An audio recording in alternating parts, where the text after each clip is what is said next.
Hare Rama Rama Hare Hare Krishna Hare Krishna Krishna Krishna Hare Hare Hare Rama Hare Rama Rama Rama Hare Hare Hare Krishna Hare Krishna Krishna Krishna Hare Hare Hare Rama Hare Rama Rama Rama Hare Hare ॐ अज्ञानतिमिरान्धस्य ज्ञानाञ्जनशलाकया चक्षुरुन्मिलितं येन तस्मै श्री गुरुवे नमः श्रीचैतन्यमनोभीष्टं स्थापितं येन भूतले स्वयं रूपः कदा मह्यं ददाति स्वपदान्तिकं वन्देऽहं श्रीगुरुश्रीयुतपदकमलं श्रीगुरून् वैष्णवांश्च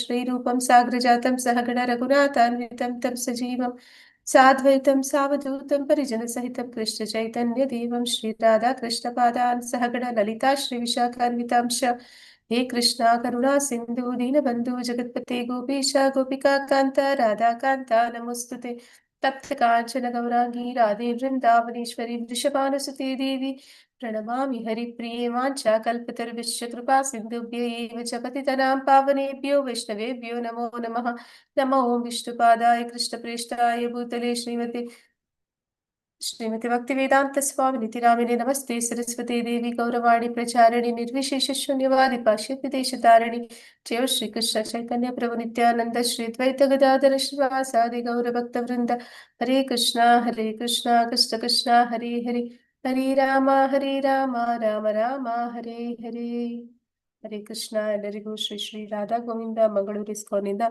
ರಾಮನಿಷ್ಠ ಪ್ರಭುಗಳು ಆಯೋಜಿಸಿರುವ ಚೈತನ್ಯ ಚರಿತಾಮೃತ ಪುಸ್ತಕದ ಓದುವಿಕೆಗೆ ತರಗತಿಗೆ ಸ್ವಾಗತ. ಹರೇ ಕೃಷ್ಣ. ಜಯೋ ಜಯೋ ಶ್ರೀ ಚೈತನ್ಯ ಜಯೋ ನಿತ್ಯಾನಂದ ಜಯ ದ್ವೈತ ಚಂದ್ರ ಜಯ ಗೌರ ಭಕ್ತ ವೃಂದ. जय श्री चैतन्य जय नित्यानंद जय अद्वैत चंद्र जय गौरभक्तवृंद. जयो जयो श्री चैतन्य जयो नित्यानंद जय द्वैत चंद्र जय गौर भक्त वृंद. जय जय श्री चैतन्य जय नित्यानंद जय चंद्र जय गौरभक्तवृंद. जयो जयो श्री चैतन्य जयो नित्यानंद जय द्वैत चंद्र जय गौर भक्त वृंद. जय जय श्री चैतन्य जय नित्यानंद जय द्वैत चंद्र जय गौरभक्तवृंद. ಹರೇ ಕೃಷ್ಣ. ಸೊ ಮೊನ್ನೆ ತರಗತಿನಲ್ಲಿ ನಾವೇನ್ ಹೋಗಿದ್ವಿ ಅಂದ್ರೆ ಮೊನ್ನೆ ತರಗತಿಯಲ್ಲಿ ನಾವು ನೋಡಿದ್ವಿ ಹರೇ ಕೃಷ್ಣ. ಒಂದ್ ಸೆಕೆಂಡ್.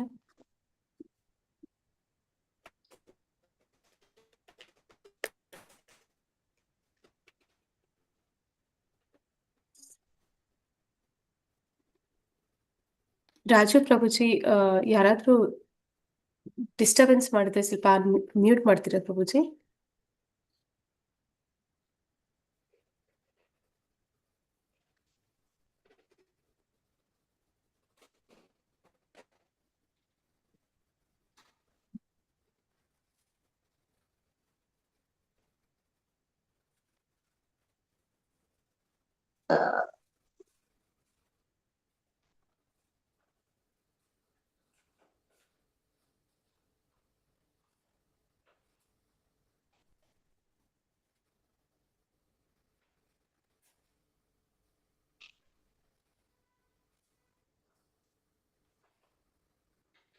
ಓಕೆ. ಹಿಂದಿನ ತರಗತಿಯಲ್ಲಿ ನಾವು ನೋಡಿದ್ವಿ ಹೇಗೆ ಈ ಭೌತಿಕ ಜಗತ್ತು ಅನ್ನುವಂಥದ್ದು ಮರಳುಗಾಡಿಗೆ ಹೋಲಿಸ್ತಾರೆ.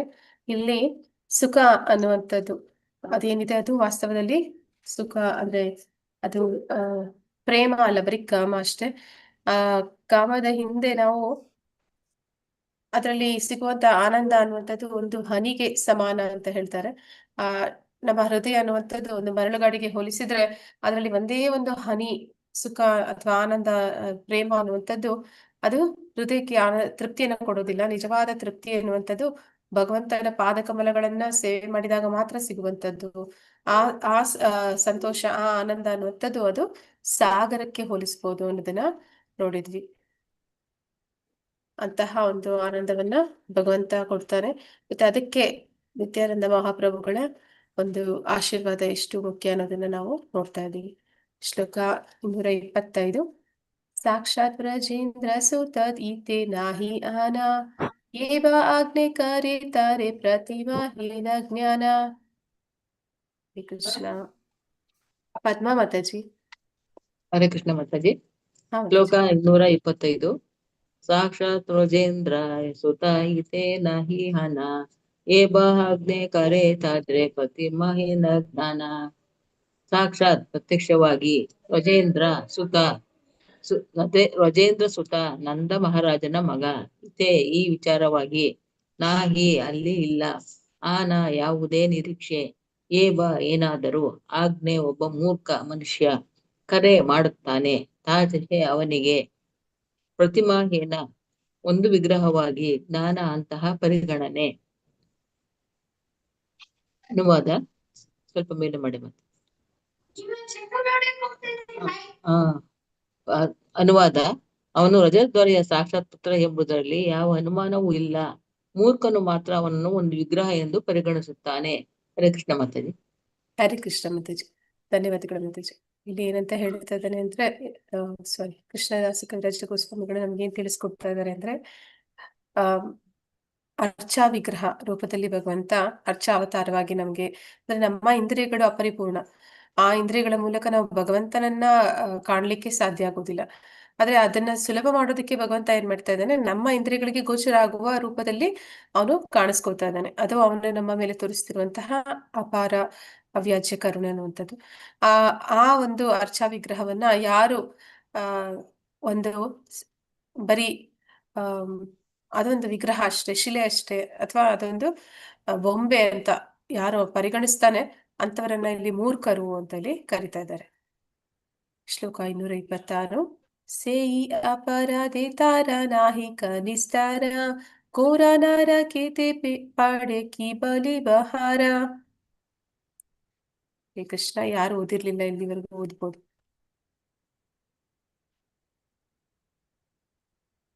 ಹರೇ ಕೃಷ್ಣ. ಓದ್ಲ ಮಾತಾಜಿ? ಉಮಾದೇವಿ. ಹಾ ಮಾತಾಜಿ. 226. ಸೇಯಿ ಅಪರಾಧೆ ತಾರ ನಾಹಿ ಕಾ ನಿಸ್ತಾರ ಗೋರೆ ನರ ಕೇತ ಪಡೆ ಕಿ ಬಲಿ ಬಹರಂ. ಸೇಯಿ ಅಪರಾಧೆ, ಆ ಅಪರಾಧದಿಂದ, ತಾರ ಅವನು, ನಾಯಿಕ ಅಲ್ಲಿ ಇಲ್ಲ, ನಿಸ್ತಾರ ಉದ್ಧಾರ, ಘೋರ ಭಯಂಕರ, ನರಕೇತು ನರಕ ಸದೃಶ ಸನ್ನಿವೇಶದಲ್ಲೇ ಪಡೆ ಬೀಳುತ್ತಾನೆ. ಕಿ ಬಲಿಬ ನಾನು ಏನು ಹೇಳಲಿ, ಇದಕ್ಕಿಂತ ಹೆಚ್ಚು. ಅನುವಾದ: ಶ್ರೀಲ ಪ್ರಭುಪಾದರಿಗೆ ಜಯವಾಗಲಿ. ಆ ಅಪರಾಧಕ್ಕೆ ಅವನಿಗೆ ವಿಮುಕ್ತಿ ಇಲ್ಲ, ಬದಲಿಗೆ ಭಯಂಕರವಾದ ನರಕ ಸದೃಶ ಪರಿಸ್ಥಿತಿಗೆ ಅವನು ಬೀಳುತ್ತಾನೆ. ಇದಕ್ಕಿಂತ ಹೆಚ್ಚಿನದು ನಾನೇನು ಹೇಳಲಿ.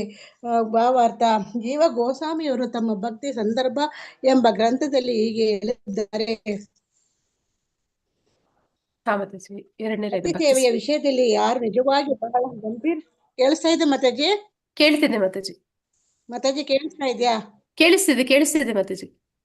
ಭಕ್ತಿ ಸೇವೆ ವಿಷಯದಲ್ಲಿ ಯಾರು ನಿಜವಾಗಿಯೂ ಬಹಳ ಗಂಭೀರವಾಗಿರುತ್ತಾರೆಯೋ ಅವರು ಮಣ್ಣು, ಕಲ್ಲು, ಲೋಹ ಅಥವಾ ಮರದಿಂದ ಮಾಡಲಾದ ದೇವರ ವಿಗ್ರಹದ ರೂಪಕ್ಕೆ, ಮೂಲ ರೂಪಕ್ಕೆ ನಡುವೆ ವ್ಯತ್ಯಾಸವನ್ನು ಎಣಿಸುವುದಿಲ್ಲ. ಐಹಿಕ ಪ್ರಪಂಚದಲ್ಲಿ ವ್ಯಕ್ತಿಗೆ ಅವನ ಚಿತ್ರ ಅಥವಾ ವಿಗ್ರಹಕ್ಕೂ ವ್ಯತ್ಯಾಸವಿರುತ್ತದೆ. ಆದರೆ ಪ್ರಭು ಕೃಷ್ಣನ ವಿಗ್ರಹಕ್ಕೂ ದೇವೋತ್ತಮ ಪರಮ ಪುರುಷನಾದ ಸ್ವತಃ ಕೃಷ್ಣನಿಗೂ ವ್ಯತ್ಯಾಸವಿಲ್ಲ. ಏಕೆಂದರೆ ಪ್ರಭುವು ಪರಾತ್ಪರ. ನಾವು ಯಾವುದನ್ನು ಕಲ್ಲು, ಮರ ಮತ್ತು ಲೋಹ ಎಂದು ಕರೆಯುತ್ತೇವೋ ಅವು ಪ್ರಭುವಿನ ಶಕ್ತಿಗಳು. ಅವು ಎಂದು ಶಕ್ತಿವಂತನಿಂದ ಪ್ರತ್ಯೇಕವಾಗಿರುವುದಿಲ್ಲ. ನಾವು ಅನೇಕ ಸಲ ವಿವರಿಸಿರುವಂತೆ ಸೂರ್ಯನ ಬೆಳಕೆಂಬ ಶಕ್ತಿಯನ್ನು ಶಕ್ತಿವಂತನಾದ ಸೂರ್ಯನಿಂದ ಯಾರು ಪ್ರತ್ಯೇಕಿಸಲಾರರು. ಆದ್ದರಿಂದ ಐಹಿಕ ಶಕ್ತಿಯ ಪ್ರಭುವಿಂದ ಪ್ರತ್ಯೇಕವಾಗಿರುವಂತೆ ತೋರಬಹುದು, ಆದರೆ ಅಲೌಕಿಕವಾಗಿ ಅದು ಪ್ರಭುವಿಗಿಂತ ಬೇರೆ ಏನಿಲ್ಲ. ಪ್ರಭು ಎಲ್ಲಾದರೂ ಪ್ರತಿಯೊಂದು ಕಡೆಯೂ ಆವಿರ್ಭವಿಸಬಲ್ಲ. ಅವನು ವಿಭಿನ್ನ ಕ್ರಿಯೆಗಳ ಶಕ್ತಿಗಳು ಸೂರ್ಯನ ಬೆಳಕಿನಂತೆ ಎಲ್ಲ ಕಡೆಯೂ ಹರಡಿವೆ. ಆದ್ದರಿಂದ ನಾವು ಏನನ್ನೂ ನೋಡಲಿ ಅದು ಪರಮಪ್ರಭುವಿನ ಶಕ್ತಿ ಎಂದು ಅರ್ಥ ಮಾಡಿಕೊಳ್ಳಬೇಕು. ಆದ್ದರಿಂದ ಪ್ರಭುವಿಗೆ ಈ ಮಣ್ಣು, ಲೋಹ, ಮರ ಅಥವಾ ಬಣ್ಣದಿಂದ ಮಾಡಲಾದ ಅವನ ಅರ್ಚಾಮೂರ್ತಿಗೂ ವ್ಯತ್ಯಾಸವನ್ನು ಎಣಿಸಬಾರದು. ವ್ಯಕ್ತಿಯು ಈ ತಿಳುವಳಿಕೆಯು ಬೆಳೆಸಿಕೊಳ್ಳದಿದ್ದರೂ ಗುರುಗಳ ಉಪದೇಶದ ಮುಖೇನ ಅದನ್ನು ಶಾಸ್ತ್ರೀಯವಾಗಿ ಅಂಗೀಕರಿಸಬೇಕು ಮತ್ತು ದೇವಾಲಯದಲ್ಲಿರುವ ಪ್ರಭುವಿನ ಅರ್ಚಾಮೂರ್ತಿಯ ಅಥವಾ ರೂಪವನ್ನು ಪ್ರಭುವಿಗಿಂತ ಬೇರೆಯಲ್ಲವೆಂದು ಅರ್ಚಿಸಬೇಕು. ದೇವಾಲಯದ ಪ್ರಭುವಿನ ರೂಪವು ಮರ, ಕಲ್ಲು ಅಥವಾ ಲೋಹದಿಂದ ಮಾಡಲಾಗಿದೆ ಎಂದು ಯಾರು ಭಾವಿಸುತ್ತಾರೆಯೋ ಅವರು ಖಂಡಿತವಾಗಿಯೂ ನರಕ ಸ್ಥಿತಿಯಲ್ಲಿದ್ದಾರೆ. ನಿರಾಕಾರವಾದಿಗಳು ಪ್ರಭುವಿನ ರೂಪವನ್ನು ದೇವಾಲಯದಲ್ಲಿ ಆರಾಧಿಸುವುದು ವಿರುದ್ಧವಾಗಿದ್ದರೆ ಹಿಂದೂಗಳು ಎಂದು ಹೇಳಿಕೊಳ್ಳುವವರು ಒಂದು ಗುಂಪು ಇದೆ. ಅವರು ಅಂತಹ ಪೂಜೆಯನ್ನು ಖಂಡಿಸುತ್ತಾರೆ. ಅಂತಹವರು ವೇದಗಳಲ್ಲಿ ಅಂಗೀಕರಿಸುತ್ತಾರೆ ಎನ್ನುವುದು ಅರ್ಥಹೀನ, ಏಕೆಂದರೆ ಎಲ್ಲ ಆಚಾರ್ಯರು ನಿರಾಕಾರವಾದಿ ಶಂಕರಾಚಾರ್ಯರು ಸೇರಿದಂತೆ ದೇವರ ದಿವ್ಯ ರೂಪವನ್ನು ಆರಾಧಿಸುವುದನ್ನು ಪ್ರತಿಪಾದಿಸುತ್ತಾರೆ. ಶಂಕರಾಚಾರ್ಯರಂತಹ ನಿರಾಕಾರವಾದಿಗಳು ಪಂಚೋಪಶಾನೆ ಎಂದು ಹೇಳಲಾಗಿರುವ 5 ರೂಪಗಳು ಆರಾಧನೆಯನ್ನು ಪ್ರತಿಪಾದಿಸುತ್ತಾರೆ. ಅವುಗಳಲ್ಲಿ ಪ್ರಭು ವಿಷ್ಣುವು ಸೇರಿದ್ದಾನೆ. ಆದರೆ ವೈಷ್ಣವರು ರಾಧಾಕೃಷ್ಣ. ಎಲ್ಲೋಯ್ತು ಮಾತಾಜಿ? ಮಾತಾಜಿ ಇದು ರಾಧಾಕೃಷ್ಣ ಇಲ್ಲ ಮಾತಾಜಿ. ವೈಷ್ಣವರು ರಾಧಾಕೃಷ್ಣ. ವೈಷ್ಣವರು ರಾಧಾಕೃಷ್ಣ, ಲಕ್ಷ್ಮೀ ನಾರಾಯಣ, ಸೀತಾ, ರಾಮ, ರುಕ್ಮಿಣಿ, ಕೃಷ್ಣ ಮುಂತಾದ ಪ್ರಭು ವಿಷ್ಣುವಿನ ನಾನಾ ರೂಪಗಳನ್ನು ಆರಾಧಿಸುತ್ತಾರೆ. ಮಾಯವಾದಿಗಳು ಪ್ರಾರಂಭದಲ್ಲೇ ಪ್ರಭುವಿನ ರೂಪವನ್ನು ಆರಾಧಿಸುವುದು ಅಗತ್ಯ ಎಂದು ಹೇಳುತ್ತಾರೆ, ಆದರೆ ಕೊನೆಯಲ್ಲಿ ಪ್ರತಿಯೊಂದು ನಿರಾಕಾರ ಎಂದು ಅವರು ಭಾವಿಸುತ್ತಾರೆ. ಆದ್ದರಿಂದ ಅವರು ಅಂತಿಮವಾಗಿ ಪ್ರಭುವಿನ ರೂಪವನ್ನು ಆರಾಧಿಸುವುದರಲ್ಲಿ ವಿರುದ್ಧವಾದುದರಿಂದ ಶ್ರೀ ಚೈತನ್ಯ ಮಹಾಪ್ರಭುಗಳು ಅವರನ್ನು ಅಪಚಾರಿಗಳು ಎಂದು ವರ್ಣಿಸುತ್ತಾರೆ. ಸಾಕ ಮಾತಾಜಿ? ಓದ್ಲಾ? ಮುಗಿಸ್ಬಿಡಿ ಮಾತಾಜಿ, ಇನ್ನೊಂದು ಪ್ಯಾರಾಗ್ರಾಫ್ ಇದೆ. ಆಗ್ಲಿ ಮಾತಾಜಿ. ದೇವೇ ತಾನು ಎಂದು ಭಾವಿಸುವವರನ್ನು ಭೌಮ ಇಜ್ಯಾದಿಹಿ ಎಂದು ಶ್ರೀಮದ್ ಭಾಗವತವು ಖಂಡಿಸಿದೆ. ಭೌಮ ಎಂದರೆ ಭೂಮಿ ಮತ್ತು ಇಜ್ಯಾದಿಹಿ ಎಂದರೆ ಆರಾಧಕರು. ಭೌಮ ಇಜ್ಯಾದಿಹಿಗಳಲ್ಲಿ 2 ಬಗೆಯ ಜನ್ಮಭೂಮಿಯನ್ನು ಆರಾಧಿಸುವವರು. ಉದಾಹರಣೆ, ರಾಷ್ಟ್ರೀಯವಾದಿಗಳು ಅವರು ಮಾತೃಭೂಮಿಗಾಗಿ ಅನೇಕ ಬಲಿದಾನಗಳನ್ನು ಮಾಡುತ್ತಾರೆ. ಇನ್ನೊಬ್ಬರು ಭಗವದ್ರೂಪದ ಆರಾಧನೆಯನ್ನು ಖಂಡಿಸುವರು. ವ್ಯಕ್ತಿಯು ಭೂಮಿಯನ್ನಾಗಲಿ ಜನ್ಮಸ್ಥಳವನ್ನಾಗಲಿ ಆರಾಧಿಸಬಾರದು ಅಥವಾ ತಮ್ಮ ಸೌಕರ್ಯಕ್ಕಾಗಿ ಲೋಹ ಅಥವಾ ಕಾಷ್ಟಗಳಲ್ಲಿ ಅಭಿವ್ಯಕ್ತವಾದ ಪ್ರಭುವಿನ ರೂಪವನ್ನು ಖಂಡಿಸಬಾರದು. ಐಕ ವಸ್ತುಗಳು ಕೂಡ ಪರಮಪ್ರಭುವಿನ ಶಕ್ತಿಗಳು. ಹರೇ ಕೃಷ್ಣ ಮಾತಾಜಿ, ಧನ್ಯವಾದಗಳು. ಧನ್ಯವಾದಗಳು ಮಾತಾಜಿ. ಹರಿಕೃಷ್ಣ. ಈ ಶ್ಲೋಕದಲ್ಲಿ ಏನಂತ ಹೇಳ್ತಾ ಇದ್ದಾರೆ, ಕೃಷ್ಣ ದಾಸ ಗೋಸ್ವಾಮಿಗಳು ಹಿಂದೆ ನಾವು ನೋಡಿದ್ವಿ, ಯಾರು ಆ ಭಗವಂತನ ಅರ್ಚಾ ಮೂರ್ತಿಗಳನ್ನ ಅದೊಂದು ರೂಪ ಅಂದ್ರೆ ಅದೊಂದು ಶಿಲೆ, ಅದೊಂದು ವಿಗ್ರಹ ಅಷ್ಟೇ ಅಂತ ಪರಿಗಣಿಸ್ತಾರೆ, ಅವರು ಮೂರ್ಖರು ಅಂತ ಕರೆದಿದ್ರು. ಈಗ ಹೇಳ್ತಾ ಇದ್ದಾರೆ ಅವರು ಬರೀ ಮೂರ್ಖರು ಮಾತ್ರ ಅಲ್ಲ, ಅವರು ಅಪರಾಧಿಗಳು ಅಂತ. ಚೈತನ್ಯ ಮಹಾಪ್ರಭುಗಳು ಕೂಡ ಹೇಳ್ತಾರೆ, ಮಾಯಾವಾದಿ ಕೃಷ್ಣ ಅಪರಾಧಿ ಅಂತ. ಯಾಕೆ ಆ ರೀತಿ ಕರೀತಾರೆ ಅಂತಂದ್ರೆ, ಅವರು ಭಗವಂತನ ಅರ್ಚಾ ರೂಪವನ್ನಾಗ್ಲಿ ಅಥವಾ ಭಗವಂತನನ್ನೇ ಆಗ್ಲಿ ಅವರು ಆರಾಧನೆ ಮಾಡೋದಿಲ್ಲ. ಅವನು ವ್ಯಕ್ತಿ ಅಂತ ಅವನನ್ನ ಪರಿಗಣಿಸೋದಿಲ್ಲ. ಅವನಲ್ಲಿ ನಾವೊಂದಾಗಿ ನಾನು ದೇವರಾಗ್ತೀನಿ ಅಂತ ಹೇಳ್ತಾರೆ, ಅಥವಾ ಭಗವಂತನಿಗೆ ರೂಪ ಇಲ್ಲ ಅಂತ ಹೇಳ್ತಾರೆ. ಹಾಗಾಗಿ ಅವರನ್ನ ಕೃಷ್ಣ ಅಪರಾಧಿ ಅಂತ ಹೇಳಿ ಕರೀತಾ ಇದ್ದಾರೆ. ಮತ್ತೆ ಬದಲಿಗೆ ಭಯಂಕರವಾದ ನರಕ ಸದೃಶ ಪರಿಸ್ಥಿತಿಗೆ ಅವನು ಬೀಳುತ್ತಾನೆ. ಈ ನಿರಾಕಾರವಾದಿಗಳು ಮತ್ತೆ ಮಾಯಾವಾದಿಗಳು ಅವರು ಸತ್ತ ಮೇಲೆ ಎಲ್ಲಿಗೆ ಹೋಗ್ತಾರೆ? ಹರೇ ಕೃಷ್ಣ. ಬ್ರಹ್ಮಜ್ಯೋತಿಗೆ. ಬ್ರಹ್ಮಜ್ಯೋತಿಗೆ ಹೋಗ್ತಾರೆ. ಬ್ರಹ್ಮಜ್ಯೋತಿಗೆ ಹೋಗುವಂತದ್ದು ಅದು ಸಂತೋಷ ಕೊಡುತ್ತಾ ಅಥವಾ ದುಃಖ ಕೊಡುತ್ತಾ? ಅಲ್ಲಿ ಪೂಜೆ ಇಲ್ಲ, ಸಂತೋಷ ಇಲ್ಲ. ಮತ್ತೆ ಅಲ್ಲಿಗೆ ಬರೀ ನಿರಾಕಾರವಾದಿ. ಹಾ ಮಾತಾಜಿ, ಧನ್ಯವಾದಗಳು ಮಾತಾಜಿ. ಅಲ್ಲಿ ಬರೀ ನಿರಾಕಾರವಾದಿಗಳು ಮಾಯಾವಾದಿಗಳು ಮಾತ್ರ ಹೋಗ್ತಾರ, ಮತ್ತೆ ಇನ್ಯಾರೆಲ್ಲ ಅಲ್ಲಿಗೆ ಹೋಗ್ತಾರೆ? ಆಸೆ ಇರೋರು, ತುಂಬಾ ಭೌತಿಕ ಇಚ್ಛೆ ಇರೋರು ಹೋಗ್ತಾರೆ ಮಾತಾಜಿ. ಭೌತಿಕ ಇಚ್ಛೆ ಇರೋರಲ್ಲ ಮಾತಾಜಿ, ಇವರು ಯಾರು ಭಗವಂತನಿಂದ ಭಗವಂತನ ಕೈಯಲ್ಲಿ ಸಾಯ್ತಾರೆ. ಈ ರಾಕ್ಷಸ ದುರ್ಯೋಧನ ಆದ್ರೆ ಸಾಯುವಾಗ ಎದುರುಗಡೆ ಭಗವಂತನನ್ನ ಕಾಣ್ತಾರೆ. ಆ ರಾಕ್ಷಸರು ಇವರೆಲ್ಲರೂ ಕೂಡ ಅಲ್ಲಿಗೆ ಹೋಗ್ತಾರೆ. ಅವರೆಲ್ಲರೂ ಕೂಡ ಬ್ರಹ್ಮ ಜ್ಯೋತಿಗೆ ಹೋಗ್ತಾರೆ. ಕಾಮ್ಯಕರ್ಮಿಗಳನ್ನ ಮಾತಾಜಿ, ಕಾಮ್ಯಕರ್ಮಿಗಳೆಲ್ಲ ಭೂಮಿ ಮೇಲೆ ಮತ್ತೆ ಹುಟ್ಟುತ್ತಾರೆ, ಭೌತಿಕ ಜಗತ್ತಿನಲ್ಲಿ ಇರ್ತಾರೆ. ಆದ್ರೆ ಯಾರು ಭಗವಂತನನ್ನ ಶಿಶುಪಾಲ ಅವರೆಲ್ಲರೂ ಕೂಡ ರಾಕ್ಷಸರು, ಭಗವಂತನನ್ನ ದ್ವೇಷಿಸಿದಂತವ್ರು, ಅಂತವರು ಆ ಬ್ರಹ್ಮ ಜ್ಯೋತಿಗೆ ಹೋಗ್ತಾರೆ. ಅದೇ ಜಾಗಕ್ಕೆ ಮಾಯಾವಾದಿಗಳು ನಿರಂಕಾರವಾದಿಗಳು ಕೂಡ ಹೋಗ್ತಾರೆ ಅಂದಾಗ ಮತ್ತೆ ಅದು ಅವ್ರಿಗೆ ತುಂಬಾ ಒಳ್ಳೆ ಪರಿಸ್ಥಿತಿನ, ಅದು ಒಳ್ಳೆ ಜಾಗನ, ಒಳ್ಳೆ ಆಯ್ಕೆನ? ಇಲ್ಲ ಮಾತಾಜಿ. ಅದಕ್ಕೆ ಇಲ್ಲಿ ನರಕ ಸದೃಶ್ಯ ಪರಿಸ್ಥಿತಿ ಅಂತ ಕರಿತಾ ಇದ್ದಾರೆ. ಅದು 5 ಮೋಕ್ಷಗಳಲ್ಲಿ ಅದು ಕೂಡ ಒಂದು ಸಾಯುಜ್ಯ ಮೋಕ್ಷ ಅನ್ನುವಂಥದ್ದು. ಆ ಸಾಯುಜ್ಯ ಮೋಕ್ಷ ಅಂತಂದ್ರೆ ಭಗವಂತನ ಆ ಪ್ರಭೆಯಲ್ಲಿ ಲೀನ ಆಗುವಂಥದ್ದು.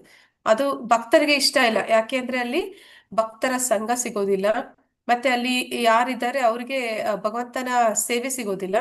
ಅಲ್ಲಿ ಶಾಂತಿ ಅಷ್ಟೇ, ಶಾಂತಿ ಶಾಂತಿ ಅಂತ ಹೇಳಿ ತುಂಬಾ ಶಾಂತವಾಗಿ ಅವರು ತುಂಬಾ ಕಾಲ ಇರ್ತಾರೆ. ಸ್ವಲ್ಪ ಸಮಯಗಳಾದ್ಮೇಲೆ ಅವ್ರಿಗೆ ಅನ್ಸುತ್ತೆ ಇದು ಸಾಕು ಅಂತ. ಅವ್ರು ಏನ್ ಮಾಡ್ತಾರೆ, ಅವ್ರಿಗೆ ಅದರಿಂದ ಆಚೆಗೆ ಆಧ್ಯಾತ್ಮಿಕ ಜಗತ್ತಿನ ಪರಿಚಯ ಇಲ್ಲ, ವೈಕುಂಠ ಲೋಕಗಳ ಪರಿಚಯ ಇಲ್ಲ. ಅದಕ್ಕಾಗಿ ಅವ್ರು ಏನ್ ಮಾಡ್ತಾರೆ, ಮತ್ತೆ ಈ ಭೌತಿಕ ಜಗತ್ತಿಗೆ ಇಳಿದು ಬಂದು ಬಿಡ್ತಾರೆ. ಹಾಗಾಗಿ ಅದನ್ನ ನರಕ ಸದೃಶ ಪರಿಸ್ಥಿತಿ ಅಂತ ಹೇಳಿ ಹೇಳ್ತಾ ಇದ್ದಾರೆ. ಅಂತಹ ಪ್ರದೇಶಗಳಿಗೆ ಅವರು ಹೋಗ್ತಾರೆ ಅಂತ. ಇದಕ್ಕಿಂತ ಹೆಚ್ಚಿನದು ನಾನೇನು ಹೇಳಲಿ ಅಂತ ಇದ್ದಾರೆ. ಈ ಭಾರತದಲ್ಲಿ ಏನಂತ ಕೊಟ್ಟಿದ್ದಾರೆ ನೋಡೋಣ. ಪ್ರಭುಪಾದರು, ಪ್ರಭುಪಾದ್ ಕಿ ಜೈ. ಜೀವ ಗೋಸ್ವಾಮಿ ಅವರು ತಮ್ಮ ಭಕ್ತಿ ಸಂದರ್ಭ ಎಂಬ ಗ್ರಂಥದಲ್ಲಿ ಹೀಗೆ ಹೇಳಿದ್ದಾರೆ. ಭಕ್ತಿ ಸೇವೆಯ ವಿಷಯದಲ್ಲಿ ಯಾರು ನಿಜವಾಗಿಯೂ ಬಹಳ ಗಂಭೀರವಾಗಿರುತ್ತಾರೆಯೋ, ಈಗ ನಮಗೆ ಭಕ್ತಿ ಮಾಡ್ತಾ ಇದ್ದೀವಿ, ನಮಗೆ 5 ವಿಷಯಗಳನ್ನ ಮಾಡ್ಲೇಬೇಕು ಅಂತ ಹೇಳ್ತಾರೆ. ಯಾವುದು 5 ವಿಷಯಗಳು ಭಕ್ತರಾದವರು ಮಾಡ್ಲೇಬೇಕಾಗಿರುವಂತದ್ದು?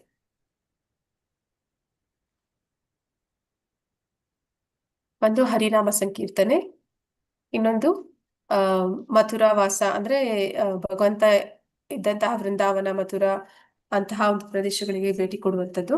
ಮತ್ತೆ ಇನ್ನೊಂದು ಭಾಗವತ, ಪ್ರತಿದಿನ ಭಾಗವತ ಕೇಳುವಂಥದ್ದು, ಮತ್ತೆ ಭಕ್ತರ ಸಂಘದಲ್ಲಿ ಇರುವಂಥದ್ದು, ಇನ್ನೊಂದು ವಿಗ್ರಹ ಆರಾಧನೆ. ಈ 5 ಭಕ್ತರಾದವರು ಮಾಡ್ಲೇಬೇಕಾಗಿರುವಂಥದ್ದು.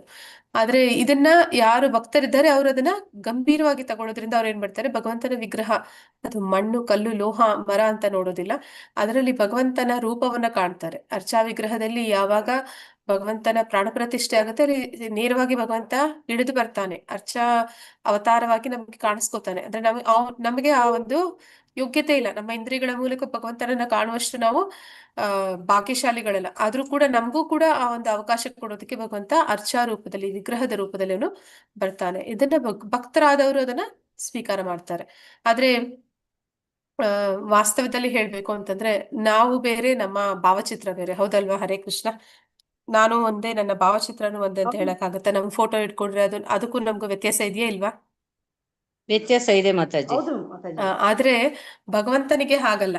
ಭಗವಂತ ಅವನ ನಾಮ, ರೂಪ, ಗುಣ, ಲೀಲೆ, ಅವನ ರೂಪನೂ ಅಷ್ಟೇ. ಅವನು ಅರ್ಚಾ ವಿಗ್ರಹವಾಗಿ ಬಂದಾಗ್ಲೂ ಅಷ್ಟೇ, ಅಥವಾ ನಾವು ಜಪ ಮಾಡುವಾಗ ಅವನ ನಾಮ ಕೃಷ್ಣ ಏನಂತ ಹೇಳ್ತಾರೆ ಪ್ರಭುಪಾದರು ಅಂದ್ರೆ, ನೀರು, ವಾಸ್ತವದಲ್ಲಿ ನೀರಿಗೂ ಮತ್ತೆ ನೀರು ಅಂತ ಹೇಳುವ ಪದಕ್ಕೂ ವ್ಯತ್ಯಾಸ ಇದೆ. ನನಗೆ ದಾಹ ಆದಾಗ ನೀರು ನೀರು ಅಂದ್ರೆ ನನ್ ದಾಹ ತಣಿಯುತ್ತಾ? ಇಲ್ಲ ಮಾತಾಜಿ. ನೀರ್ ಕುಡಿದ್ರೇನೆ ದಾಹ ತಣಿಯೋದು. ಹಾಗೆ ಆದ್ರೆ ಭಗವಂತ ಹಾಗಲ್ಲ. ಕೃಷ್ಣ ಕೃಷ್ಣ ಅಂತ ಕರೆದ್ರೆ ಅಲ್ಲಿ ಇದಾನೆ ಅಂತ ನಮ್ಮ ನಾಲಿಗೆ ಮೇಲೆ ನರ್ತನ ಮಾಡ್ತಾನಂತೆ ಕೃಷ್ಣ. ಅಷ್ಟು ಭಗವಂತ ಅವನು ಅವ್ಯಾಜ್ಯ ಕರುಣೆಯನ್ನ ಎಲ್ಲರ ಮೇಲೆ ತೋರಿಸ್ತಾನೆ. ಹಾಗಾಗಿ ಭಗವಂತನಿಗೂ ಭಗವಂತನ ರೂಪಕ್ಕೂ ವ್ಯತ್ಯಾಸ ಇಲ್ಲ. ಭಗವಂತನ ರೂಪ ಅಂತಂದ್ರೆ ಇಲ್ಲಿ ನಾವು ನೋಡ್ತಾ ಇದ್ವಿ, ಕಲ್ಲು, ಮರ, ಲೋಹದಿಂದ ಮಾಡಿದಂತಹ ಅರ್ಚಾ ವಿಗ್ರಹಗಳು. ಅವು ಕೂಡ ಭಗವಂತನ ಶಕ್ತಿನೇ. ಕಲ್ಲಾಗ್ಲಿ, ಮರ ಆಗ್ಲಿ, ಲೋಹ ಆಗ್ಲಿ, ಅದನ್ನ ನಾವು ಉತ್ಪಾದನೆ ಮಾಡಕ್ಕಾಗತ್ತಾ? ನಾವು ಸೃಷ್ಟಿ ಮಾಡಿದ್ದ ಅದೆಲ್ಲ? ಇಲ್ಲ ಮಾತಾಜಿ, ನಾವು ಮಾಡಿದ್ದಲ್ಲ. ಅವೆಲ್ಲವೂ ಕೂಡ ಭಗವಂತನ ಮಾಡಿರೋದಲ್ಲ. ಅವೆಲ್ಲವೂ ಕೂಡ ಭಗವಂತನ ಬಹಿರಂಗ ಶಕ್ತಿ, ಭಗವಂತನ ಶಕ್ತಿ. ಹೀಗೆ ಶಕ್ತಿಗೂ ಶಕ್ತಿವಂತನಿಗೂ ವ್ಯತ್ಯಾಸ ಇಲ್ಲ. ಹೇಗೆ ಅನ್ನೋದಕ್ಕೆ ಒಂದು ಉದಾಹರಣೆಯಲ್ಲಿ ಪ್ರಭುಪಾದರು ಕೊಡ್ತಾ ಇದ್ದಾರೆ. ಹೇಗೆ ಶಕ್ತಿಗೂ ಶಕ್ತಿವಂತನಿಗೂ ವ್ಯತ್ಯಾಸ ಇಲ್ಲ ಅಂತಂದ್ರೆ, ಸೂರ್ಯನಿಂದ ಬೆಳಕು ಬರ್ತಾ ಇರುವಂತದ್ದು, ಸೂರ್ಯನಿಂದ ಬೆಳಕು ಬರ್ತಾ ಇರುವಂತದ್ದು, ಆ ಬೆಳಕಿಗೂ ಮತ್ತೆ ಸೂರ್ಯನಿಂದ ಬೆಳಕನ್ನ ಪ್ರತೀಕ ಮಾಡಕ್ಕಾಗತ್ತಾ? ಆಗಲ್ಲ ಮಾತಾಜಿ.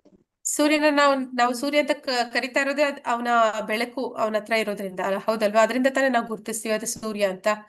ಅಪಾರವಾದ ಬೆಳಕು ಶಾಖ ಯಾರು ಕೊಡ್ತಾ ಇದ್ದಾರೆ? ಅವನೇ ಸೂರ್ಯ. ಹಾಗೆ ಈ ಭಗವಂತನೂ ಅಷ್ಟೇ, ಭಗವಂತನ ಬಹಿರಂಗ ಶಕ್ತಿಗಳು ಕೂಡ ಅವನಿಗೆ ಸಂಬಂಧಪಟ್ಟವು.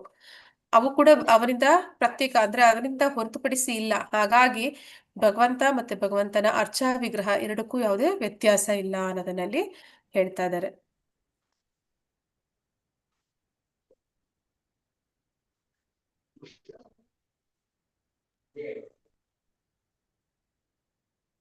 ಹಾಗಾಗಿ ನಾವು ಗುರುಗಳನ್ನ ಅಧಿಕೃತ ಗುರುಗಳ ಮೂಲಕ ಈ ವಿಚಾರವನ್ನ ತಿಳ್ಕೊಂಡು ಅವರು ಹೇಗೆ ನಮ್ಗೆ ಅದನ್ನ ಆರಾಧನೆ ಮಾಡಕ್ಕೆ ಹೇಳ್ತಾರೆ, ಆ ರೀತಿ ನಾವು ಭಗವಂತನ ರೂಪವನ್ನ ನಾವು ಆರಾಧಿಸ್ಬೇಕು. ಮತ್ತೆ ಆ ರೂಪ ಏನಿದೆ ಅದಕ್ಕೂ ಮತ್ತೆ ಭಗವಂತನಿಗೂ ವಾಸ್ತವದಲ್ಲಿ ಯಾವುದೇ ವ್ಯತ್ಯಾಸ ಅನ್ನುವಂಥದ್ದು ಇರೋದಿಲ್ಲ ಅನ್ನೋದನ್ನಲ್ಲಿ ಹೇಳ್ತಾ ಇದ್ದಾರೆ.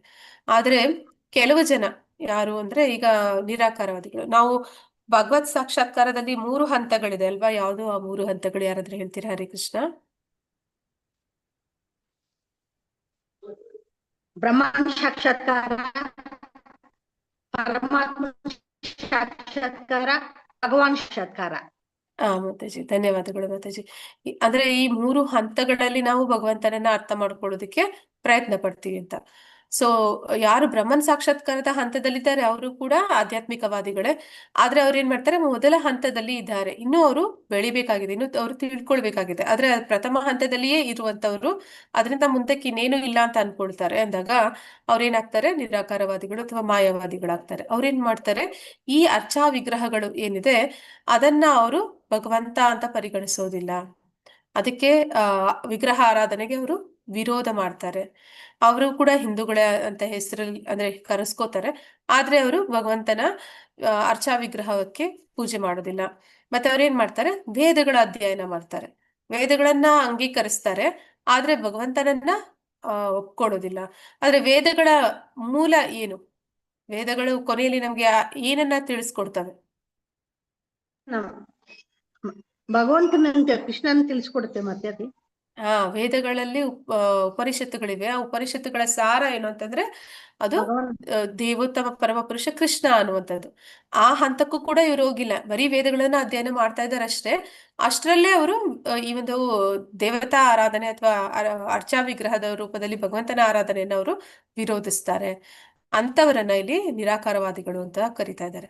ಆದ್ರೆ ಅನೇಕ ಜನ ಆಚಾರ್ಯರು, ಸ್ವತಃ ನಿರಾಕಾರವಾದಿಗಳಾದಂತಹ ಶಂಕರಾಚಾರ್ಯರು ಕೂಡ, ಅವರು ಕೂಡ ಭಗವಂತನನ್ನ ಆರಾಧನೆ ಮಾಡ್ತಾ ಇದ್ರು. ಅವರ ದಿವ್ಯ ರೂಪದಲ್ಲಿ ಅವರನ್ನ ಆರಾಧಿಸ್ತಾ ಇದ್ರು. ಭಜ ಗೋವಿಂದಂ ಭಜ ಗೋವಿಂದಂ ಯಾರು ಹಾಡಿರುವಂತದ್ದು? ಹರೇ ಕೃಷ್ಣ. ಶಂಕರಾಚಾರ್ಯರು. ಶಂಕರಾಚಾರ್ಯರು ಅವರೇ ಗೋವಿಂದನನ್ನ ಆರಾಧನೆ ಮಾಡಿದ್ದಾರೆ. ಆದ್ರೆ ಅವರ ಅನುಯಾಯಿಗಳು ಅವ್ರೇನ್ ಮಾಡ್ತಾರೆ, ವೇದಗಳನ್ನ ಓದ್ತಾರೆ, ಆದ್ರೆ ಭಗವಂತನಿಗೆ ವಿರೋಧವಾಗಿ ನಡ್ಕೋತಾರೆ. ಹಾಗೆ ಶಂಕರಾಚಾರ್ಯರು ಇನ್ನೊಂದು ಹೇಳಿದ್ದಾರೆ, ಏನಂದ್ರೆ ಪಂಚ ಉಪಾಸನ ಅಂತ. ಪಂಚ ಉಪಾಸನ ಅಂದ್ರೆ ಅವರು 5 ದೇವತೆಗಳನ್ನ ಆರಾಧನೆ ಮಾಡ್ತಾರೆ. ಒಂದು ಅಗ್ನಿ, ಆ ರೀತಿ ಶಿವ, ಪಾರ್ವತಿ, ಗಣೇಶ, ವಿಷ್ಣು, ಈ ತರ 5 ರೂಪಗಳಲ್ಲಿ ಭಗವಂತನ ಆರಾಧನೆ ಮಾಡ್ತಾ ಇರ್ತಾರೆ. ಅದರಲ್ಲಿ ಒಂದು ಅಂತಂದ್ರೆ 5ರಲ್ಲಿ ಅವರು ವಿಷ್ಣುವನ್ನು ಕೂಡ ಸೇರಿಸಿದ್ದಾರೆ, ವಿಷ್ಣುವನ್ನು ಕೂಡ ಆರಾಧನೆ ಮಾಡ್ತಾರೆ. ಆದ್ರೆ ಕ್ರಮೇಣ ಅವ್ರು ಏನ್ ಮಾಡ್ತಾರೆ, ಆರಾಧನೆ ಮಾಡ್ತಾ ಮಾಡ್ತಾ ಕೊನೆಗೆ 5ಅನ್ನು ಬಿಟ್ಟು ಬಿಡ್ತಾರೆ. ಹಾಗಾಗಿ ಇಲ್ಲಿ ವೈಷ್ಣವರು ರಾಧಾಕೃಷ್ಣ, ಲಕ್ಷ್ಮೀನಾರಾಯಣ, ಸೀತಾರಾಮ, ರುಕ್ಮಿಣಿ ಕೃಷ್ಣ ಮುಂತಾದ ಪ್ರಭು ವಿಷ್ಣುವಿನ ನಾನಾ ರೂಪಗಳನ್ನ ಆರಾಧಿಸ್ತಾರೆ. ಅಂದ್ರೆ ವೈಷ್ಣವರು ಯಾರಿದ್ದಾರೆ ಅವರು ಮಹಾವಿಷ್ಣುವಿನ ಬೇರೆ ಬೇರೆ ರೂಪಗಳಲ್ಲಿ ಅವನನ್ನ ಆರಾಧನೆ ಮಾಡ್ತಾರೆ. ಲಕ್ಷ್ಮೀನಾರಾಯಣನಾಗಿ, ರಾಮ ಆಗಿ, ರುಕ್ಮಿಣಿ ಕೃಷ್ಣನಾಗಿ, ರಾಧಾಕೃಷ್ಣ ಆಗಿ, ಹೀಗೆ ಅವರು ಭಗವಂತನನ್ನ ಅರ್ಚಾ ವಿಗ್ರಹದಲ್ಲಿ ಆರಾಧನೆ ಮಾಡ್ತಾರೆ. ಆದ್ರೆ ಮಾಯಾವಾದಿಗಳು ಅವ್ರೇನ್ ಮಾಡ್ತಾರೆ, ಪ್ರಾರಂಭದಲ್ಲಿ ಪ್ರಭುವಿನ ರೂಪವನ್ನ ಆರಾಧಿಸುವುದು ಅಗತ್ಯ ಅಂತ ಹೇಳ್ತಾರೆ, ಕೊನೆಯಲ್ಲಿ ಪ್ರತಿಯೊಂದು ನಿರಾಕಾರ ಅಂತ ಭಾವಿಸ್ತಾರೆ. ಆದ್ದರಿಂದ ಅವರು ಅಂತಿಮವಾಗಿ ಪ್ರಭುವಿನ ರೂಪವನ್ನ ಆರಾಧಿಸುವುದರ ವಿರುದ್ಧ ಇದ್ದಾರೆ. ಯಾರು ಭಗವಂತನಿಗೆ ರೂಪ ಇಲ್ಲ ಅಂತ ಹೇಳ್ತಾರೆ ಅವರನ್ನ ಚೈತನ್ಯ ಮಹಾಪ್ರಭುಗಳು ಏನಂತ ಕರೀತಾರೆ?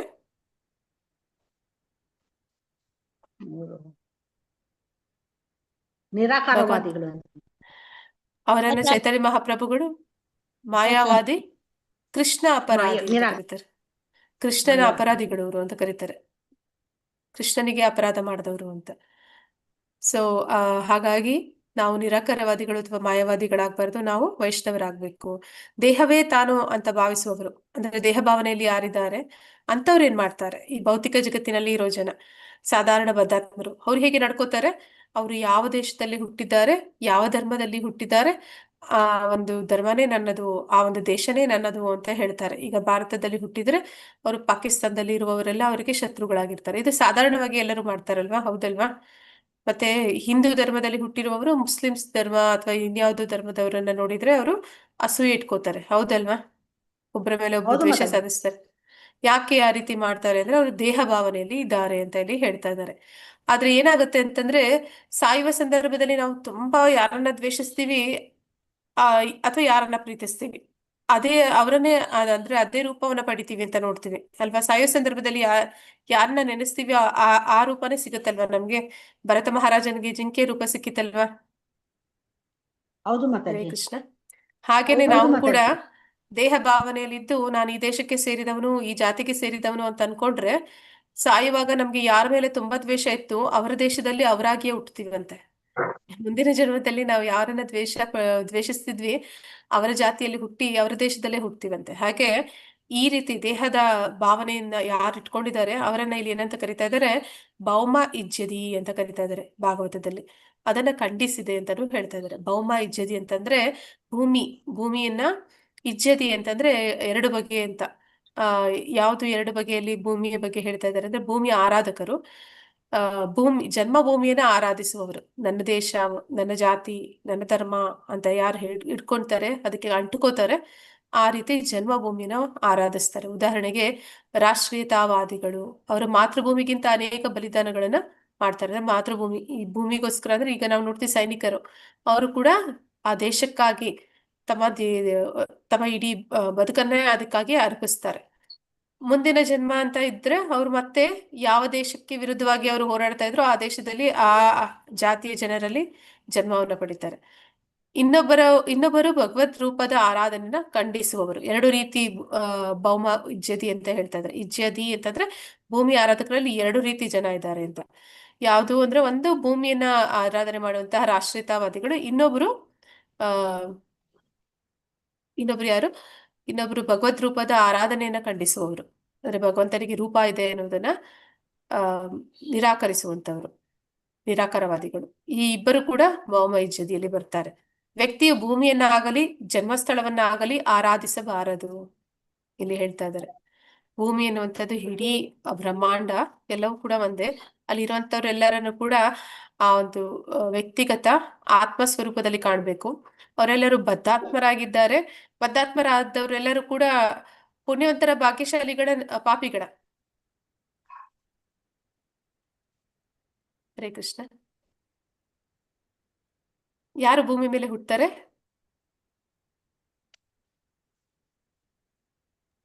ಭಾಗ್ಯಶಾಲಿಗಳು ಮಾತಾಜಿ. ಭಾಗ್ಯಶಾಲಿಗಳು, ಪುಣ್ಯಶಾಲಿಗಳು. ಭೂಮಿ ಮೇಲೆ ಹುಟ್ಟೋರೆಲ್ಲ ಪಾಪಿಗಳು. ಪಾಪಿಗಳು. ಪಾಪಿಗಳು ಎರಡು ಅಲ್ಲ. ಅದನ್ನೇ ಪ್ರಭುಪಾದರು ಹೇಳ್ತಾರೆ. ಭಾಗ್ಯಶಾಲಿಗಳು ಅಲ್ಲ, ಪುಣ್ಯಶಾಲಿಗಳು ಅಲ್ಲ, ಎರಡು ಪಾಪಿಗಳು. ಇದು ತಪ್ಪು, ಎರಡು ಉತ್ತರ. ಅದು ಪ್ರಭುಪಾದ್ರ ಹೇಳಿಕೆ. ಪ್ರಭುಪಾದ್ರ ಅಂತ ಹೇಳ್ತಾರೆ, ಸರಿ ಭೌತಿಕ ಮಾತಾಜಿ. ಜಗತ್ತನ್ನ ಯಾಕೆ ಭಗವಂತ ಸೃಷ್ಟಿ ಮಾಡ್ದಂದ್ರೆ ಇದು ಜೈಲಂತೆ. ಈ ಜೈಲಿನಲ್ಲಿ ಶಿಕ್ಷೆ ಕೊಡೋದಕ್ಕೋಸ್ಕರನೇ ಇಲ್ಲಿ ಪಾಪಿಗಳನ್ನ ಕಳಿಸಿದ್ದಾರೆ ಅಂತ. ಸರಿ ಅಂದ್ರೆ ಸರಿ. ನಾವು ಸ್ವಲ್ಪ ಸೇರ್ಕೊಂತೀವಲ್ಲ ಮಾತಾಜಿ ಇವಾಗ. ಹಾ ಮಾತಾಜಿ, ನಾವೆಲ್ಲರೂ ಪಾಪಿಗಳೇ. ನಾವು ಹಾಗಾಗಿನೇ ನಮ್ಗೆ ಸೇರ್ಕೊಂಡೇ ಈ ಭೌತಿಕ ಜಗತ್ತಿನಲ್ಲಿ ಶಿಕ್ಷೆ ಕೊಡೋದಕ್ಕೆ ಇಲ್ಲಿ ಕಳಿಸಿದ್ದಾರೆ. ಅಲ್ಲ. ಹಾಗಾಗಿ ಜನ ಬೇರೆ ಬೇರೆ ಪಾಪದ ಕಾರ್ಯಗಳಲ್ಲಿ ತೊಡಗಿದಂತಹ ಪಾಪಿಗಳು ಇಲ್ಲಿ ಬೇರೆ ಬೇರೆ ರೀತಿ ವರ್ತಿಸ್ತಾ ಇರ್ತಾರೆ. ಅವರ ಮಧ್ಯೆ ನಾವಿದ್ದಾಗ ನಮ್ಗೆ ಸ್ವಲ್ಪ ಸಂಕಟ, ಕಷ್ಟ ಆಗುತ್ತೆ. ಅದೇ ಹೇಳಿದ್ರೆ ಒಂದು ಉದಾಹರಣೆ ಕೊಡ್ತಾರೆ. ಒಬ್ಬನನ್ನ ಜೈಲಿಗೆ ಹಾಕಿದ್ಮೇಲೆ ಆದ್ರೆ ಅವನೊಂದು ಪಿಕ್ ಪಾಕೆಟ್ ಅಷ್ಟೇ ಅಂತ ಮಾಡಿ, ಚಿಕ್ಕ ಕಳ್ಳ. ಅಲ್ಲಿರೋರೆಲ್ಲ ದೊಡ್ಡ ದೊಡ್ಡ ದರೋಡೆಕೋರರು, ಕೊಲೆಗಾರರು, ಇನ್ನ ದೊಡ್ಡ ದೊಡ್ಡ ಆ, ಏನಂತ ಹೇಳ್ತಾರೆ, ಹತ್ಯಾಕಾಂಡಗಳನ್ನ ಮಾಡಿ ಬಂದಂತವ್ರು. ಅಂತವ್ರ ಮಧ್ಯೆ ಪಿಕ್ ಪಾಕೆಟ್ ಮಾಡೋದನ್ನ ಹಾಕಿದಾಗ ಅವ್ರು ಅವನಿಗೆ ಹಿಂಸೆ ಕೊಡ್ತಾರಂತೆ. ಅವನ ಊಟ ಕಿತ್ಕೊಳ್ಳೋದು, ಅವನಿಗೆ ಹೊಡಿಯೋದು, ಅವ್ರು ಸೇವೆ ಮಾಡುವಂತ ಫೋರ್ಸ್ ಮಾಡೋದೆಲ್ಲ ಮಾಡಿದಾಗ ಅವನು ಅಳ್ತಾನಂತೆ, ಅಯ್ಯೋ ನಾನು ಎಲ್ಲೇ ಬಂದ್ಬಿಟ್ಟೆ, ನನಗೆ ಇಲ್ಲಿಂದ ತೆಗೀರಿ, ನಾನು ಇಲ್ಲಿ ಇರೋದಿಲ್ಲ ಅಂತ. ಹಾಗೆ ನಮ್ಮ ಪರಿಸ್ಥಿತಿ.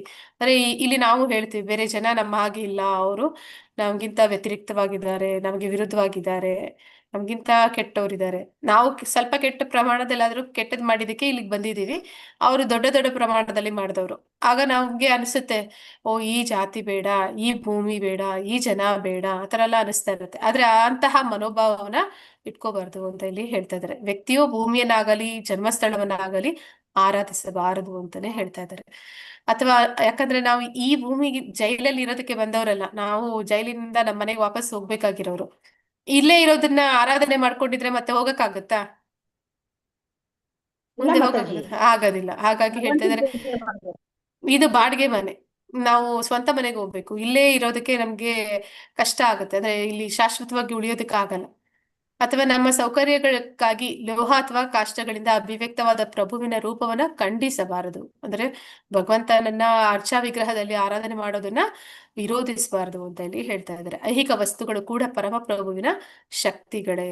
ಅಂದ್ರೆ ಇದೆಲ್ಲವೂ ಕೂಡ ಏನು ಲೋಹ ಇರ್ಬೋದು, ಮರ ಇರ್ಬೋದು, ಅಥವಾ ಮಣ್ಣಿನಿಂದ ಮಾಡಿರುವಂತದ್ದು ಇರ್ಬೋದು, ಅದೆಲ್ಲವೂ ಕೂಡ ಭಗವಂತನ ಶಕ್ತಿ, ಅವನ ಒಂದು ಬಹಿರಂಗ ಶಕ್ತಿ, ಅವನ ಸೃಷ್ಟಿ. ಹಾಗಾಗಿ ಅವನು ಮತ್ತೆ ಅವನ ಶಕ್ತಿ ಯಾವುದು ಪ್ರತ್ಯೇಕ ಅಲ್ಲ, ಎರಡು ಒಂದೇ ಅನ್ನೋದನ್ನಲ್ಲಿ ಹೇಳ್ತಾ ಇದ್ದಾರೆ. ಶ್ಲೋಕ ಅಲ್ಲ ಅದನ್ನ 227. ಏನ್ ಮಾಡಿಕೊಳ್ಳ ಅದ್ರಾಗ ಹರೇ ಕೃಷ್ಣ. हे गोविंद प्रभु पाइनु यहाँ है ते ताहारा चरण कृपा के पारे वर्णिते. हरे कृष्ಣ. ಯಾರಾದ್ರೂ ಓದಿ. ಕೃಷ್ಣ ಕೃಷ್ಣ ಯಾರು ಹೇಳ್ತಾರೆ ಮಾತಾಜಿ? ಹೇ ಗೋವಿಂದ ಹರೇ ಕೃಷ್ಣ ಪ್ರಭು ಮಾತಾಜಿ. ಪಾಯಿನ ಹೈತೆ ಅನಹಾರ ಚರಣ ಕೃಪಕ್ಕೆ ಪಾರ ವರ್ಣಿತೆ.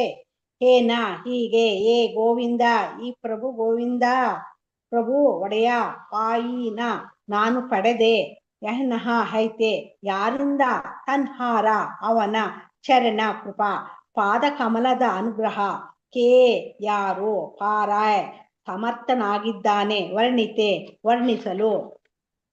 ಅನುವಾದ: ಶ್ರೀಲ ಪ್ರಭುಪಾದರಿಗೆ ಜಯವಾಗಲಿ. ಆದ್ದರಿಂದ ಯಾರಿಂದ ನಾನು ಈ ಪ್ರಭು ಗೋವಿಂದನ ಆಶ್ರಯವನ್ನು ಪಡೆದೆನೋ ಅಂಥವರ ಪ್ರಭು ನಿತ್ಯಾನಂದ ಪಾದ ಕಮಲಗಳ ಅನುಗ್ರಹವನ್ನು ಯಾರು ತಾನೇ ವರ್ಣಿಸಬಲ್ಲರು. ಹರೇ ಕೃಷ್ಣ ಮಾತಾಜಿ. ಧನ್ಯವಾದಗಳು ಮಾತಾಜಿ. ಹರಿ ಕೃಷ್ಣ. ಇಲ್ಲಿ ಏನಂತ ಹೇಳ್ತಾ ಇದ್ದಾರೆ, ಪ್ರಭು ನಿತ್ಯಾನಂದರ ಅವರ ಒಂದು ಅನುಗ್ರಹ ಇದ್ರೆ ಮಾತ್ರನೇ ನಮ್ಗೆ ಗೋವಿಂದನ ಆಶ್ರಯ ಪಡೆಯೋದಕ್ಕೆ ಸಾಧ್ಯ. ಆದ್ರೆ ಈಗ ನಾವು ನೋಡ್ತೀವಿ, ನಿರಾಕಾರವಾದಿಗಳು, ಮಾಯಾವಾದಿಗಳು, ಇನ್ನು ಅನೇಕ ತರ ಜನ ಇದ್ದಾರೆ, ಅವರು ಭಗವಂತನನ್ನ ಒಪ್ಕೊಳ್ಳೋದಿಲ್ಲ, ಭಗವಂತನನ್ನ ಆರಾಧನೆ ಮಾಡೋದಿಲ್ಲ. ಅಂಥವ್ರು ಯಾರಿಗೆ ಸಮಾನ ಅಂತಂದ್ರೆ ಭಗವಂತನನ್ನ ದ್ವೇಷಿಸುವವರಿಗೆ ಸಮಾನ. ಆದ್ರೆ ನಾವು ಭಗವಂತನನ್ನ ಆರಾಧನೆ ಮಾಡ್ತಾ ಇದ್ದೀವಿ, ಭಗವಂತನ ಭಕ್ತಿ ಸೇವೆ ಮಾಡೋದಕ್ಕೆ ನಮಗೆ ಹೃದಯದಲ್ಲಿ ಆ ಒಂದು ಇಚ್ಛೆ ಇದೆ, ಮತ್ತೆ ಆ ಪ್ರಯತ್ನ ಪಡ್ತಾ ಇದ್ದೀವಿ ಅಂತಂದ್ರೆ ಅದಕ್ಕೆ ಮೂಲ ಕಾರಣ ನಿತ್ಯಾನಂದ ಪ್ರಭುಗಳ ಕರುಣೆ, ಅವ್ಯಾಜ್ಯ ಕರುಣೆ. ಪ್ರಭು ನಿತ್ಯಾನಂದರ ಪಾದಕಮಲಗಳ ಅನುಗ್ರಹ ಯಾರಿಗೆ ಸಿಗುತ್ತೋ ಅಂತವ್ರು ಮಾತ್ರನೇ ಗೋವಿಂದನ ಆಶ್ರಯವನ್ನು ಪಡೆಯೋದಕ್ಕೆ ಸಾಧ್ಯ ಆಗುತ್ತೆ. ಸೊ ಕೃಷ್ಣನ ಭಕ್ತರಾಗ್ಬೇಕು ಅಂತಂದ್ರೆ, ವೈಷ್ಣವರ ಅನಿಸ್ಕೋಬೇಕಂದ್ರೆ ನಮ್ಗೆ ಮೊದಲಿಗೆ ಬಲರಾಮನ ಅಥವಾ ಪ್ರಭು ನಿತ್ಯಾನಂದ ಪ್ರಭುಗಳ ಅನುಗ್ರಹ ಬೇಕು ಅನ್ನೋದನ್ನಲ್ಲಿ ಹೇಳ್ತಾ ಇದ್ದಾರೆ. ಆ ಅನುಗ್ರಹ ಇಲ್ಲ ಅಂತಂದ್ರೆ ಯಾರು ಕೃಷ್ಣ ಸೇವೆ ಅದು ಅವ್ರಿಗೆ ಸಿಗೋದಿಲ್ಲ ಅಂತ. ಸೊ ಇಲ್ಲಿಗೆ ಮುಗಿಸೋಣ, 6 ಗಂಟೆ ಆಗೋಯ್ತು ಇವತ್ತು. ವಾಂಛಾಕಲ್ಪತರುಭ್ಯಶ್ಚ ಕೃಪಾ ಸಿಂಧುಭ್ಯ ಏವ ಚ ಪತಿತನಾಂ ಪಾವನೇಭ್ಯೋ ವೈಷ್ಣವೇಭ್ಯೋ ನಮೋ ನಮಃ. ಅನಂತ ಕೋಟಿ ವೈಷ್ಣವರಿಂದ ಕಿ ಜೈ. ನಾಮಾಚಾರಿ ಹರಿದಾಸ್ ಠಾಕೂರ್ ಕಿ ಜೈ. ಇಲ್ಲಿ ಬಂದಿರುವಂತ ಎಲ್ಲ ಭಕ್ತರಿಗೂ ಜೈ. ಹರೇ ಕೃಷ್ಣ. ಯಾರಿಗಾದ್ರೂ ಏನಾದ್ರೂ ಪ್ರಶ್ನೆಗಳಿದ್ರೆ ಕೇಳ್ಬೋದು. ಹರೇ ಕೃಷ್ಣ ಮಾತಾಜಿ. ಹರೇ ಕೃಷ್ಣ ಮಾತಾಜಿ. ಅಟೆಂಡೆನ್ಸ್ ಲಿಂಕ್ ಹಾಕಿಲ್ಲ ಇವತ್ತೇನು? ಪ್ರಭುಜಿ, ಮಾತಾಜಿ ಅವರು ಎಲ್ಲೋ ಬಿಸಿ ಇದ್ದಾರೆ ಪ್ರಭುಜಿ. ನಾನು ಸ್ಕ್ರೀನ್ ಶಾಟ್ ತಗೊಂಡು ಅವ್ರು ಕಳಿಸ್ಬಿಡ್ತೀನಿ. Yes yes S.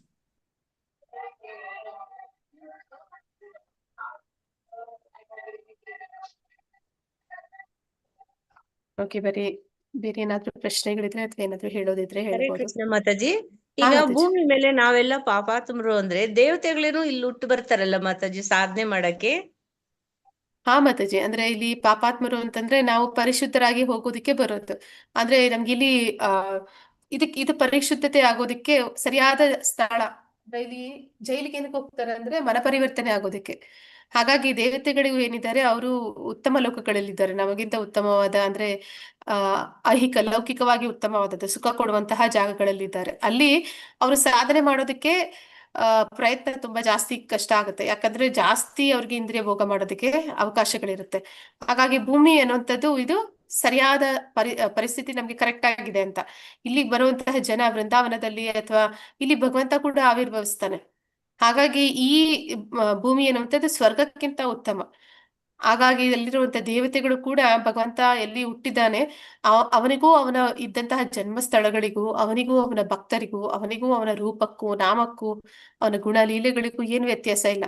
ಹಾಗಾಗಿ ಇಲ್ಲಿ ಭಗವಂತನ ನಾಮರೂಪ ಗುಣ ಲೀಲೆಗಳಿರ್ಬೋದು ಅಥವಾ ಅವನ ಹುಟ್ಟಿದಂತಹ ಜನ್ಮಸ್ಥಳಗಳಲ್ಲಿ ಅವನನ್ನ ಆರಾಧನೆ ಮಾಡುವಂತಹ ಜನರಿರ್ಬೋದು, ಅವರು ತುಂಬಾ ಬೇಗ ಅವ್ರಿಗೆ ಮತ್ತೆ ಅಂದ್ರೆ ಆ ತಪ್ಪುಗಳನ್ನ ಸರಿಪಡಿಸ್ಕೊಂಡು ಹೋಗೋದಕ್ಕೆ ಅವಕಾಶಗಳು ಜಾಸ್ತಿ ಇರುತ್ತೆ. ಹಾಗಾಗಿ ದೇವತೆಗಳು ಕೂಡ ಇಲ್ಲಿ ಹುಟ್ಟೋದಕ್ಕೆ ಇಷ್ಟಪಡ್ತಾರೆ ಮಾತಾಜಿ. ಓಕೆ ಮಾತಾಜಿ. ಆದ್ರೆ ಈ ಜೈಲು ಅಂತಂದ್ರೆ ಇದು ಸಾಧಾರಣ ಜೈಲಲ್ಲ, ಭಗವಂತ ಕಟ್ಟಿರೋ ಜೈಲು. ಇದು ನಾರ್ಮಲ್ ನಾವ್ ಮಾಡಿರೋ ಜೈಲ್ಗಿಂತ ಒಳ್ಳೆ ತರದ್ದು. ಹಾ ಮಾತಾಜಿ. ಶ್ರೀಕೃಷ್ಣ ಮಾತಾಜಿ ಅಟೆಂಡೆನ್ಸ್ ಕೊಟ್ಟಿಲ್ಲ ಇವತ್ತು. ಸಾರಿ ಮಾತಾಜಿ, ಅಟೆಂಡೆನ್ಸ್ ನಾಗವೇಣಿ ಮಾತಾಜಿ ಅವ್ರು ಬಂದಿಲ್ಲ. ಸ್ಕ್ರೀನ್ ಶಾಟ್ ತಗೊಂಡಿದ್ದೀನಿ ಮಾತಾಜಿ, ಅವ್ರು ಕಳಿಸ್ತೀನಿ.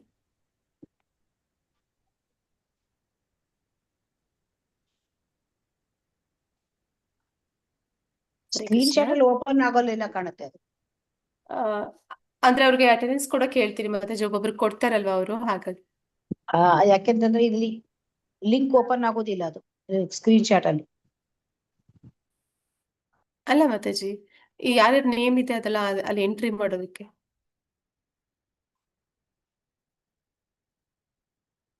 ಎಕ್ಸೆಲ್ ಶೀಟ್ ಅವ್ರಿಗೆ ಹೋಗ್ತಾ ಇರ್ತಲ್ಲ ಮಾತಾಜಿ, ಅಲ್ಲಿ ಎಂಟ್ರಿ ಮಾಡ್ಕೋತಾರೆ ನಿಮ್ಮ ಹೆಸರುಗಳು. ಓಕೆ ಓಕೆ ಓಕೆ ಹಾ ಮಾತಾಜಿ, ಥ್ಯಾಂಕ್ ಯು. ಧನ್ಯವಾದಗಳು ಮಾತಾಜಿ. ಹರೇ ಕೃಷ್ಣ. ಸೊ ಎಂಡ್ ಮಾಡೋಣವಾ? ಹರೇ ಕೃಷ್ಣ. ಮಾಡಿ ಮಾತಾಜಿ. ಎಲ್ಲರಿಗೂ ತುಂಬಾ ತುಂಬಾ ಧನ್ಯವಾದಗಳು. ಕ್ಷಮಿಸಿ, ಇವತ್ತು ಲೇಟ್ ಆಗಿ ಸ್ಟಾರ್ಟ್ ಆಯ್ತು. ಪ್ರಭುಜಿದು ಯಾವ್ದು ಕ್ಲಾಸ್ ನಡೀತಿತ್ತು. ಹರೇ ಕೃಷ್ಣ. ಸೊ ಮತ್ತೆ ಇರುವಂತದ್ದು ಸೋಮವಾರದಿಂದ ಅಲ್ವಾ? ವಾರ ಎಸ್ ಮಾತಾಜಿ. ನಾಳೆ ಇರುತ್ತಾ ಪ್ರಭುಜಿ? ಸ್ಯಾಟರ್ಡೆ ಇಲ್ಲ ಇಲ್ಲ ಇಲ್ಲ ಇಲ್ಲ ಇಲ್ಲ ಇಲ್ಲ. ಓಕೆ, ನೆಕ್ಸ್ಟ್ ಮಂಡೆಯಿಂದ ಮಾತಾಜಿ ಯಾರಾದ್ರು ಮಾಡ್ತಾರೆ. ಹರೇ ಕೃಷ್ಣ. ಧನ್ಯವಾದಗಳು. ಹರೇ ಕೃಷ್ಣ ಧನ್ಯವಾದಗಳು ಮಾತಾಜಿ. ಧನ್ಯವಾದಗಳು ಮಾತಾಜಿ. ಪ್ರಣಾಮ್ಸ್ ಪ್ರಭುಜಿ. ಪ್ರಣಾಮ್ಸ್ ಮಾತಾಜಿ. ಹರೇ ಕೃಷ್ಣ.